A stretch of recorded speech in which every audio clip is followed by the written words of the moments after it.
Hello, everyone.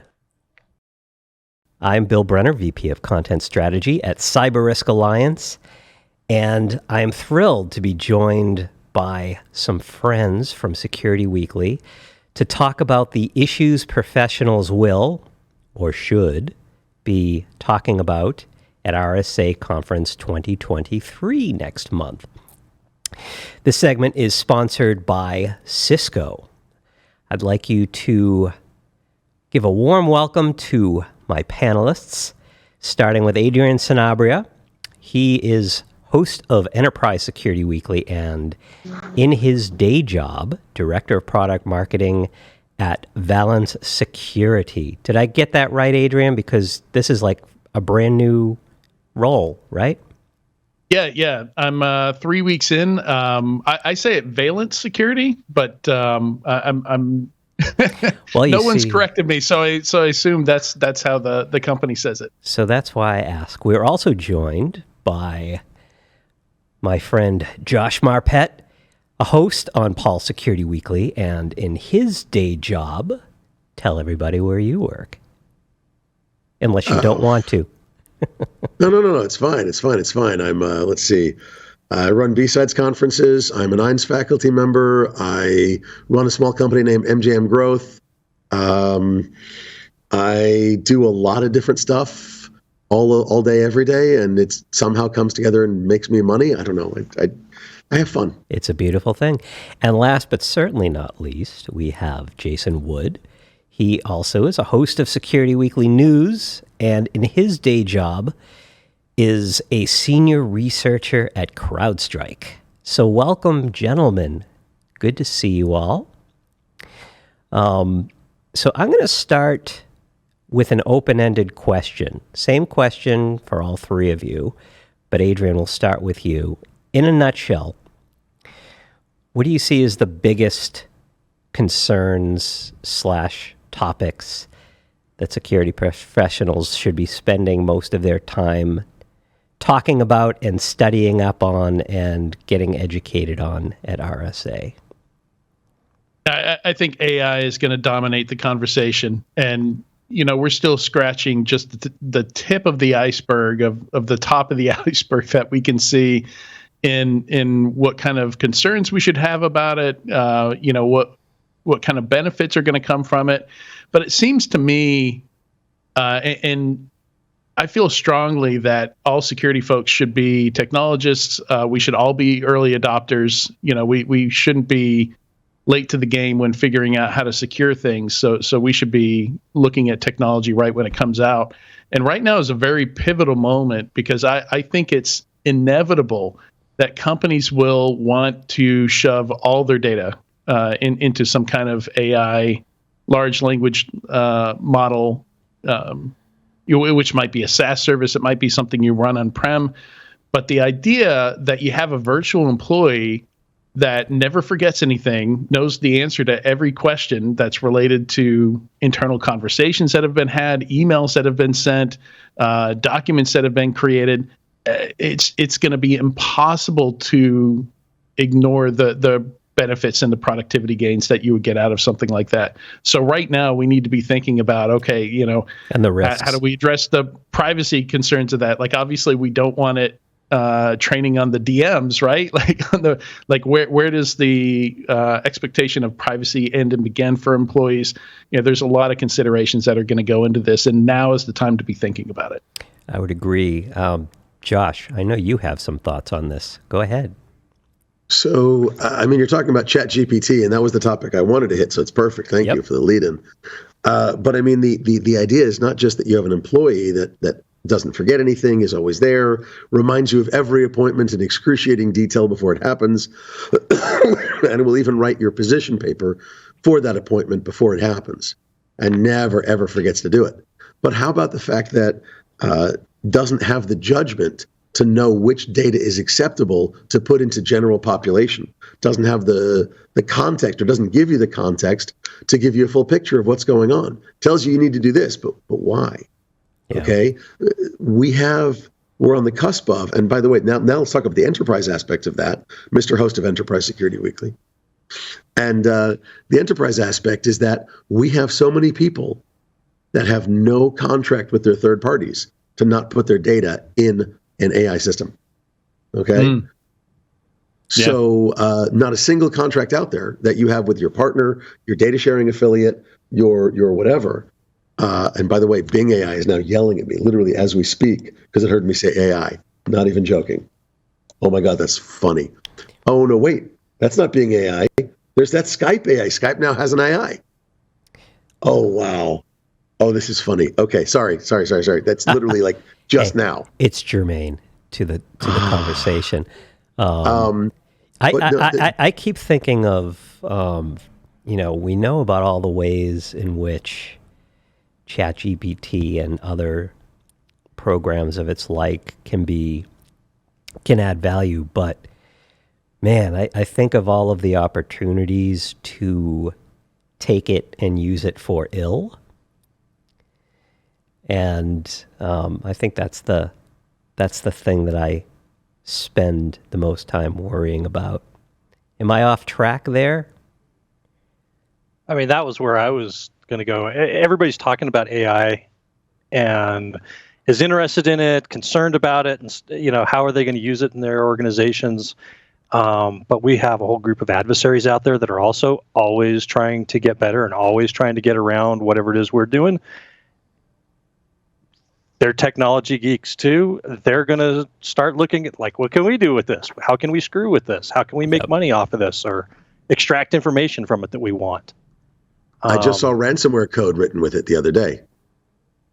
I'm so shocked. Yeah. Not really. Yeah. I know. This is your shocked face? Yeah. I mean, okay, there it is. Of course they're going to look at this. Can we do this to get around things better or adapt tools quickly and be more productive? They're going to look at that.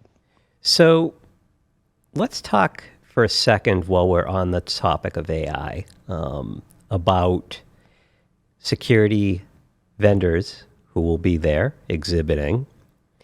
Any thoughts, and we can start with you, Josh. Any thoughts on security vendors that you think are really doing a good job at taking a serious look at this, the benefits and the risks and the role that they have to play? No, honestly, no. And not the one? problem is not, well, here's the thing. It's not the security vendor's fault. Look, I found out on this call that Skype integrated Bing AI. Okay? It's being integrated across all of O365 as we speak. Mm-hmm. There is no way, most of the big banks have gone, we've blocked all the chat GPTs. No, you haven't. You're wrong. You're lying. You don't know you're lying, but you are. Okay, so actually, without the element of commission, it's not a lie. It's a mistake. But sorry, now I'm getting technical. But no, I mean, you cannot block it. It's built into Skype now. It's built into Bing. So unless you block Edge, you can't block it. Okay, I don't have to go to OpenAI.com to get access to a Chat GPT. All right. Plus, Midjourney, which is an image AI, it doesn't even interact with you on HTTP. It has a website, midjourney.com. You go there simply to get the invite to the Discord so that you can feed it a prompt. So no, the problem is that not a single security vendor out there is capable of doing a damn thing about this because it's text. I just type in what I want. And I'm not typing, nuclear secrets. Yeah. So let me I think what you're getting at. Let me turn that question around a little bit, Adrian. Okay. Because there are security companies that, Josh, I think you put it correctly. But then there are those who they may not have this worked into anything at the product level, but they've decided as a company that this is an important issue that we need to be talking about. Invicti is one that comes to mind. They've been doing a lot of talking about the potential and the peril. And that's a beautiful way of putting it. There's the potential and the peril. Yeah. We can use this to do really good things. But just as with any tool in security or the real world or any field, any tool that you can do amazingly good things with, you can also do amazingly evil or nasty or bad things with, or just careless things with. Dual use. Dual use, exactly. And it's the same debate we had about open source tooling not that long ago, if you remember. And it's the same debate between responsible and full disclosure. And it's the same debate between, Cobalt Strike is now cracked and used everywhere as a tool for evil. It's the exact same thing. But in this case, this has that same dual use argument with the momentum of blockchain from 5 years ago, if you remember that. I do. Yes. And Adrian, I'll shut up and turn it over to you because you had a point to make. Yes, and I apologize, Adrian. I kind of ran over you there. So go ahead. You have the floor. Yeah. So, did you finish asking I think you were asking me a question, though. Well, just the question is, for those who will be exhibiting at RSA, everybody is going to want to say that they are playing an active role in using AI for the betterment of security, and there will be those who are going to want to talk a lot about like I said, the potential and the peril. Right. And so I mentioned one company that I know has been talking about it, but anyone out there that you think has really stepped up to really start working this into the security conversation? Yeah, I'm fairly optimistic about this, and I think it does. We have to do some threat mapping here. We have to kind of think through scenarios of what we're worried about. Most of it is like maybe it speeds up certain things that bad guys do, but I don't see it as being like a huge revolution necessarily. Like, yeah, you'll be able to write phishing emails with it. People can use it to write code, but like there's nothing new there. There's already tons of mature exploit and malware code out there already, so yeah, maybe it speeds up some of these things, but I don't see anything brand new that the bad guys can do with it that they haven't been able to before. I mean, it's a huge modifier to productivity, I think. So it's more the pace of things that it's going to speed up. I'd be surprised if any of the companies at the expo at RSA won't have something to talk about in how it's on their roadmap, how they're using it to improve their product. And I think it can really improve a lot of products. Like, first of all, support. You can feed your entire knowledge base, everything you know about supporting your product to a chat bot that's trained on, using this LLM technology. And support might suck less in the future. You won't have to wait on hold to get a hold of a human. You won't have to wait for somebody to email you back, for 90% plus of the things that you need. Maybe you need a license renewed or something like that. I think we're going to walk into an age where company support being awful can finally change. Yeah. But yeah, mostly, and I think you should go to RSA and ask companies, what do you have in your roadmap, that's using this? Because AI has been a buzzword in security before, but in a different way. Building machine learning models to train on security data and stuff like that is different from the generative AI and the kind of thinking AI that we're starting to see now. Yeah, for sure. So I'm going to switch gears now because there are a lot of topics I want to try and touch on. One certain subject of conversation is going to be about threats organizations face amid the geopolitical strife that we see. The war between Russia and Ukraine, China's various moves on the global stage, and a lot of the cyber mischief, mayhem that happens as a byproduct of that. So with that in mind, what do you see as, when it comes to things that can be exploited, by those motivated by matters of state. What do you see as the biggest vulnerabilities in this area that continue to be the biggest struggle? And what should attendees at RSA be pondering when it comes to mounting a better defense against that? I'd like to start here with Josh. Okay. So, I can interpret your question several ways. Mm-hmm. I can interpret your question as, what are the targets for the entities involved in the various wars and such and so forth? I can interpret your question as, what should we be protecting on our end? There's a few different ways, but I mean, I'm really asking about all of that. Then let's talk. So pick your perch. You've got a very highly technically competent area, Ukraine and parts of Russia. Okay, you've also got hangers-on and other countries in the area. For example, Armenia. I'm working with them right now. They're trying to develop an entire ecosystem around pen testing and development so that they can be economically independent of Russia and so on and so forth. Mm-hmm. And they're really trying to. They're doing a great job. But ignoring all of the other countries, let's just talk about Ukraine and Russia for just a minute. Ukraine has a huge history of technical competence. They've produced significant numbers of those Russian programmers we all talk about for years and years and years, right? Most of them were Ukrainian. Ukraine had the best technical schools. Ukraine had the best engineering schools. Ukraine had it was where it was. It was a huge center for intellectualism. That's where my family came from about 4 generations ago. Okay, so I'm bragging, but that's beside the point. Yeah. But in all seriousness, you've got these centers for technical expertise that are now focused on hammering the crap out of Russia.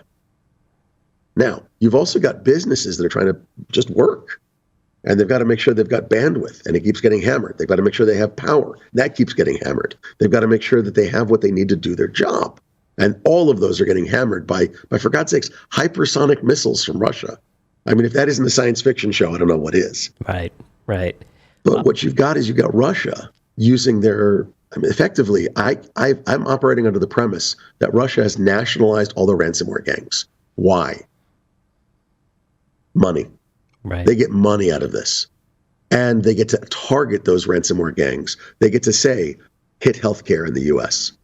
They can use them to influence us, to influence our public opinions, to influence what we believe in conjunction with PSYOP, psychological operations, human intelligence gathering, and all of the other pieces.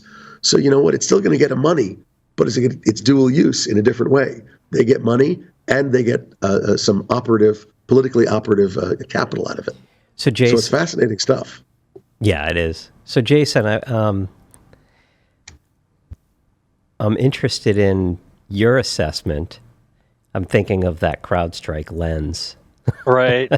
Yeah, I have a lot of thoughts on this because, I mean, I am looking at intrusions at least suspected intrusions by state-sponsored adversaries every week as part of my job. And one of the things, as far as, what do attendees at RSA need to be concerned with or be thinking about or whatever, I think there's a couple of things. One is, well, they're not going to be interested in me because of whatever. Well, maybe not. I see a lot of companies in various parts of the world get targeted for for reasons. If you're doing cryptocurrency, for example, congratulations, you are in the North Korean sites for money. That's what they're after. It doesn't matter where you are. It doesn't matter how small you are or large. They're interested in you. Yeah. You've got, China is interested in intellectual property and information gathering, and they're very busy with it. It's a great avenue for them to get in and try and get this information, and they're taking advantage of it. And one of the things that I am concerned with, and I'll admit some bias here again because of where I work, and I'm on a threat hunting team, is But we've talked about this for years in security. We're waiting for something to tell us that something's gone wrong, but we've got groups that are trying to. I mean, they get a hold of credentials. This is an area where these state-sponsored groups go after is identity type of attacks, where they go and they get credentials. They find an area where, oh, look, we've got single-factor authentication over here.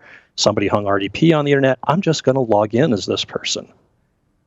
And then they start poking around the network and they start spreading, and they use that, unimportant system. I'll hear about that from time to time. I don't want to protect this system very much because it's not that important, but it becomes a beachhead. So, it's you got a lot of, we've got to do better at monitoring usage of accounts, where it's coming from, when is it happening, things like that, and get out there and go actively looking for signs of an intruder being in our environment, particularly on the state-sponsored side, because they're not all usually looking to destroy the place and burn it down. They want to stay in there and stay quiet and just kind of keep getting information and use it to pivot to other organizations. Maybe they're not interested in you, but they're interested in somebody you do business with. And so, they don't do stuff that is going to inherently cause, drop in some kind of ransomware or something. I mean, they might, but typically they're not going to drop a ransomware binary or something, that is obviously known bad. They're just going to lurk around and fly under the radar. And so, look at things around identity and how that's abused. And how can your security team be more active in your environment rather than sitting back waiting for something to say something's gone wrong? Dig into it, see what you can find and see if something unusual is happening. Yeah. Adrian, Assume breach. Adrian. Really. Any thoughts? Not really. I mean, just to echo some of what's been said, I think the important thing here to note, or one of the important things is that there's very different motivations here. Like what was said about North Korea. This is most of their GDP is taking money from places. So, you should expect them to do that. And I don't know, like China, it's kind of hard to defend against some of that, but at the same time, individual companies and individuals haven't really been that impacted by a lot of their hacks because their goal wasn't to steal somebody's identity or to sell, information on the market or to ransom someone. It's more politically focused. So we haven't really seen any huge direct or even indirect losses due to some of China's hacking, but it is disruptive from like a larger industry perspective, especially as we talk about rebuilding some of these industries domestically, and certainly, on the political level, as China kind of hesitantly meets with Russia, right. Realizing that even though they don't really like each other, they have to somewhat be friends, because they've got I don't want to say common enemies, but common. Yeah, for China, I guess China's a frenemy and Russia's an enemy, and it's complicated. But I mean, some of that it's they have professionals. It's going to be hard to defend against a China, whereas in North Korea, you should have an easier time there. It's their hacks aren't quite as sophisticated, but not an area of expertise for me. But I do think it's noteworthy that each of them have different motivations, and they're going to go about things differently. And I think we have a fairly mature research industry now within security. Pretty impressive. There are reports coming out almost daily on different tactics and tools that are being used, how to detect them. Everything's mapped to the attack matrix. Like we've got such good intelligence now, and a lot of it's free, so take advantage of it. Yeah. So I'm going to switch gears again because last year we were talking about the threats exacerbated in the wake of the pandemic. So all of these companies rushing to the cloud to keep their businesses on the rails, to enable remote work. And I think this year the conversation will continue, but with more of a focus on, okay, we're here now, we're in the cloud, we've seen all the things that can go wrong. What are the things we can do to make this experience more secure? So Adrian, let's start with you there. Any thoughts on how that conversation will shape? Yeah. So sorry, reiterate the question for me there again. I want to make sure I'm.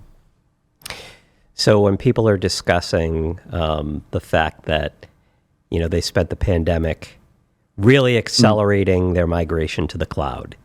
Right. In the process, finding that it's very easy to have vulnerabilities that are left behind, that are taken advantage of. So here we are, 2023. Where do you think this discussion needs to be going? Yeah, so it's interesting. So there's a couple of legacy things that are still a mess. Vulnerability management is very fragmented, very much a mess. To have a full vulnerability management program, you're going to run a bunch of tools from a bunch of different vendors. I think we've seen some efforts to consolidate into some of the traditional ones, but honestly, the traditional vulnerability management vendors did such a bad job with providing insights and any meaningful understanding of the data that they collect. We saw an entire sub-industry pop up. The Kenas, the Vulcan Cyber, the Nucleus Security, just to clean up that mess. Just to kind of correlate all this together and make some semblance of it. And still today, security teams are tasked with, maybe 1 million things that are rated critical. Like that's your short list. That's your highest rated things that you should be taking care of. And if there's 1 million things on that list, where do you start? It can't be 1 million things can't be critical. So you've got to bring it down to a shorter list, and maybe that's. AI has helped a little bit with that. There's the exploit prediction scoring system, EPSS, which attempts to look at a vulnerability in the same way that an exploit developer would. And if it looks good to an exploit developer and it's something they would write an exploit for, you get a higher score on the EPSS list. Mm-hmm. So, there's been some advances there, but still your cloud vulnerabilities are going to come from a different product. Any issues you have with your SaaS stuff is going to come from a different product. You have no idea what vulnerabilities your third parties have. You don't even know what vulnerable libraries are maybe baked into some of the appliances that you're running in your environments. Mm-hmm. Some of the third party code is still a black box. So there's a lot of challenges there. And I think anything dealing with security, we first need visibility before we can take that next step.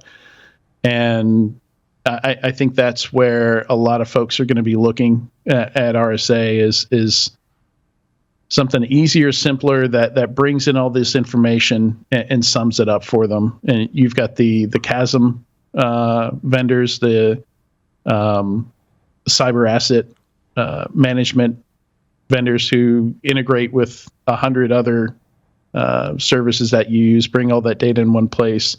You've got SaaS is another difficult one, because you manage the smallest part of the application, but most of our company data is there, like Slack. Like, I don't know anything about the security behind all the data on Slack, and how do you manage, everybody's an admin on a lot of these. Like, I'm shocked sometimes at the level of things I can do with like corporate Slack instances. Like, I can just start integrating plugins and stuff like that with it that now have access to all that data. Mm-hmm. So cloud visibility, asset visibility, SaaS visibility, and then third-party visibility. Those are 4 areas that I think you're going to at least want some kind of effort into making sure you can see what could be a problem for you. And then you can start taking those next steps and, okay, how do I build policies? How do I enforce them? How do I make sure, things aren't drifting outside those policies? Yeah. So, Jason, same question. Yeah. So one of the things that came to my mind with this immediately was just the complexity around cloud services and what's out there, and people's perception of when they're using cloud services and when they're not, or when they think that they're not and they are. I looked at an intrusion last year, late last year, for example, where to speak to some of the visibility, one of our IR folks was telling me about an intrusion where somebody responds to a phish or something like that. The intruder gets on and steals a cookie related to their M365 stuff. Yeah, authentication, and an OAuth token. They just replay that, and all of the harvesting of data and configuration changes that were made because the account had too many permissions and people didn't realize it, and security controls that they maybe thought were there but weren't enabled. All of that happened off of their systems, and you're looking at these incredibly terrible log files indicating that something's gone wrong. And I just look at this, the defenders and just like, oh my gosh, this is rough to deal with. And it's just so easy to shoot yourself in the foot because I didn't check this box over here or something. I didn't even know how it worked. Right. There are like 50 different admin portals to log in if you want to use Microsoft services, and some of them have lockouts and some of them don't, and some have two-factor and some don't. Oh my, you're just, there's a huge amount of complexity to deal with. And I think we've probably taken on a lot of risk without even realizing we have, because we don't know how all this stuff plays in with each other. Yeah, we might not even know our company are using some of these products. Like all the time, like I hear people talk about, I found out today that we're using Notion, or we're using whatever the app of the day is, and you're finding out a year after your company's already adopted it and started pumping data into it. Oh, and Notion has wonderful? AI now. Yeah, Notion. I use the AI in Notion. Yeah. Yeah. It's pretty handy. That, to hit your point, Adrian, how about the companies that are like, so on this project we use Notion, on this project we use Slack, on this project we use Asana, on this project we use Why Trello. do you hate yourselves? Good Lord, standardize. So true. Yeah. Platform sprawl. Yeah. So yeah, it's really tough, and I think it goes back to your point, Josh, that AI is going to be built into all these things. It'll be just like a virtual employee. Like you'll talk to it on Slack as if it's just another employee. You'll just invoke it with like an @ sign, and it'll be like that in Outlook. It'll be like that in when you're writing a Word document in Word, and in Google Docs. It'll be like that in Notion. You'll just ask for something and an AI will just start dumping text out. And hopefully it's not Sam. Hopefully it didn't come from somebody's DMs, or like, oh geez, yeah. So hopefully it's not the wrong data. So let me. I want to gear this towards the people who will be attending RSA who have responsibilities within their SOCs. And, they will no doubt be looking for ways to better track and respond to what really is a world on fire. They'll be looking at technology that can help them. They'll be looking for talent to come help them out. What kind of opportunities and technologies should they be looking at? And the first one to start talking wins. They should be looking, as security professionals, And as CISOs, as CIOs, CTOs, et cetera, they should be looking for ways to better communicate and better automate their workflows and better integrate their compliance, their security, and their business. Okay, now that is a very generic term or a very generic phrase. But the point is that right now, in most companies, we have such a disconnect between compliance, security, and business that it is as if they work at odds to each other. And in most companies, or many companies, that's exactly what they do. They work at odds to each other. Yeah. Oh, you want us to secure that? That's going to slow us down. We can't do that. Get the hell out of here. Okay? And oh, you want us to push code out without even looking at it first. And oh, you want certificate automation? God help you. Okay? I mean, whereas reality, the more secure you make a product that still allows the customer to do their job in an expedient and effective fashion, this is what makes you a better competing company in the marketplace. The better you can link that to a compliance standard where you can say, hey, we're doing things properly, securely, as best as we can, with effective and efficient business processes, and we meet the standards of this XYZ standard. So our cyber insurance can maybe not hit a 300 or 500% increase this year. We're doing okay. Jason, thoughts? Yeah, man, I bouncing around all over the place with this one. Where are they going to have the most trouble? You have, like Josh is talking about, the integration of all of these parts of the business, the compliance, security. Trying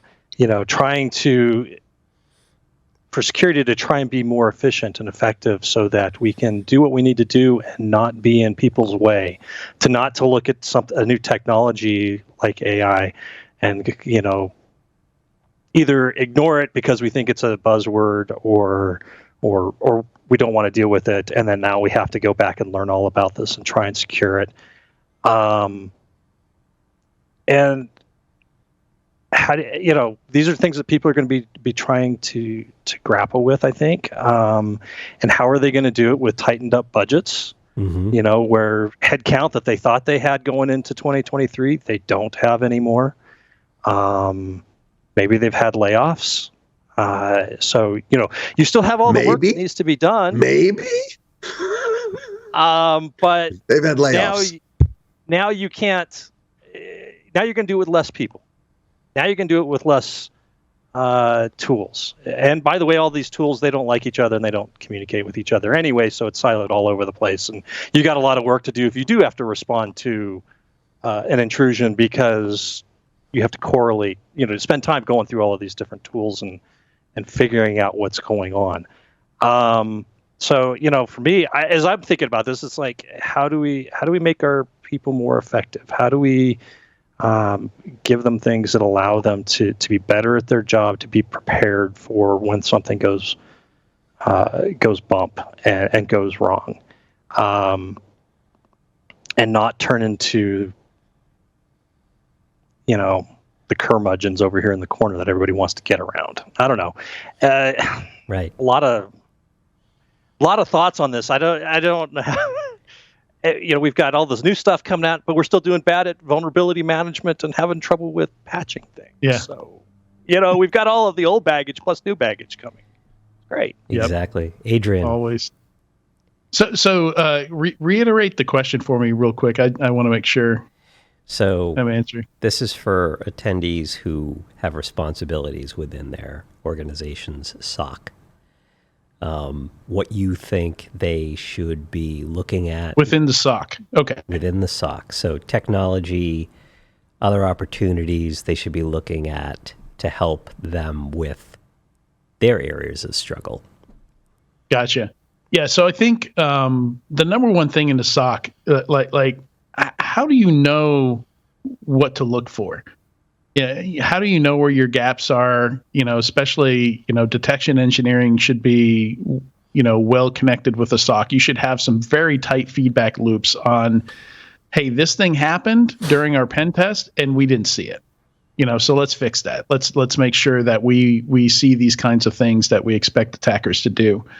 And honestly, I think the best way to find your flaws, to find your issues, is to just constantly test. I look at it like imagine you're on a sports team, and you're preparing for the game, and the game is when you inevitably get attacked. What are you going to do to prepare for that game? You're going to run mock games. The teammates are going to play against each other. You're going to work on your skills. But you've got to. The first time you're figuring out how to use a tool or realizing you're not getting all the logs that you need should not be during the incident. So the most that you can test that beforehand, whether you're simulating the attacks yourself, which there's tools out there for. There's free tools. There's commercial tools. There's even services out there that will come in and emulate what an attacker looks like when they get into your systems. And you're going to have a laundry list of stuff that you didn't catch, that you didn't see. I remember after the SolarWinds, that whole kerfuffle, the whole Solarigate thing, a bunch of vendors were like, we caught that. Our products caught that. And first thing I said is, it doesn't count if a person didn't see it. Sure, yeah, maybe it was one of the 1 million critical issues that your product discovered, but since no human can look through 1 million issues in one day, it doesn't count. It doesn't count if a person doesn't see it. So I think that's a big chunk of what's missing. The glue that's missing today is we've got people, we've got products, but the people are not good enough at using those products, or those products are misconfigured. And the only way we find those gaps is testing and practice. And maybe I could add on, when you buy a new solution, actually go ahead and invest in training people on how to use that solution so that they've got a better shot at using it and finding the misconfigurations. Now, we always skip the training, right? We always skip the training. Yeah, absolutely. I don't remember ever proposing something and seeing that get whacked off immediately at the beginning. So we have come up on time, according to the folks in the ear. But yeah, this has been great in terms of parting thoughts there. In terms of what people need to be focusing on. Hopefully this has helped in terms of making the browse of the showroom floor more efficient. But great discussion. Great to be on with all of you. I want to thank Cisco for sponsoring this segment, and I want to thank the audience for tuning in. And also, if you are at RSA next month, please come by and say hello to us. You will find Security Weekly operating from Broadcast Alley, which is in the front lobby of Moscone West. And we'd love to talk to you. So hope to see you there. Meantime, Jason, Josh, Adrian, thank you much. And everyone be well.